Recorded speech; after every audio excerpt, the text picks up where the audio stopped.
எங்க ஐயாவை பத்தி பேசுறதுக்கு ராஜா உனக்கு அருகதை இருக்குதான்னு நான் ஏன் அதை பேசலன்னா, நீ பேசியெல்லாம் எங்க ஐயா நெடுமாற ஐயா தான் சொல்லுவாங்க, இந்த செல்வாரி நாய்கள் பேச்சுக்கெல்லாமா பெரியார் பலியாயிருவாரு, கலங்கப்பட்டு போவாரு.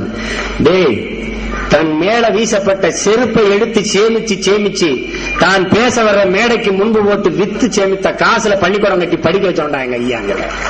எங்களை தள்ளாத வயதில் முதுமையின் காரணமாக அவன் முதுகு குனிஞ்ச போது கூட எங்களை எல்லாம் நிமிர வைத்த தலைவன்டா எங்க ஐயா.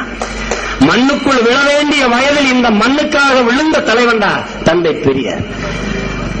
மூத்திர சட்டியை தூக்கி கொண்டு தெரு தெருவாக போய் எங்கள் மேல சுமத்தப்பட்ட சூத்திர பட்டத்தை துடைக்க போராடிய மாபெரும் தலைவன்டா தந்தை பெரியார். கண்ணாடிக்கு மேலே ஒரு பெரும் கண்ணாடியை வைத்து குனிந்து எங்கள் தன் பிள்ளைகளுடைய எதிர்காலத்தை தேடிய ஒப்பற்ற தலைவன் தந்தை பெரியார். நீ எங்க ஐயாவை பேசாத. உன்னையெல்லாம் ஒண்ணு அடிக்கிறதுக்கு ஒரு ஆளோ ஊடோ வேண்டியதில்லை. நீ ஏன் நிசமொழி என்று சொல்லி ஏன் காட்டுமாண்டி மொழி எங்க ஐயா சொல்றாரு? ஏன் சொல்றாரு? இந்த புராண புலிகளை இருந்து இந்த மொழி பிரிக்க முடியலையேங்கிற வேதனை சொல்றார்.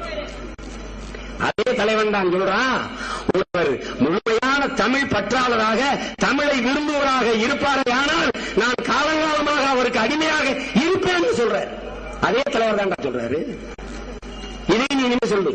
காட்டுமிராண்டி மொழி ஏன் சொன்னா, உங்க ராமாயணம், உங்க மகாபாரதம், உங்க பாஞ்சாலி சபதம், இந்த ஏழவு கர்மாந்தரம், தேவாரம், திருவாசகம், அந்த புராண புலிகளை சுமந்த மொழியாக கொண்ட மொழியாக இந்த தமிழ் இருந்து போயிருந்தே நினைச்ச ஆதங்கத்தில் சொன்னார் காட்டுமிராண்டி மொழி.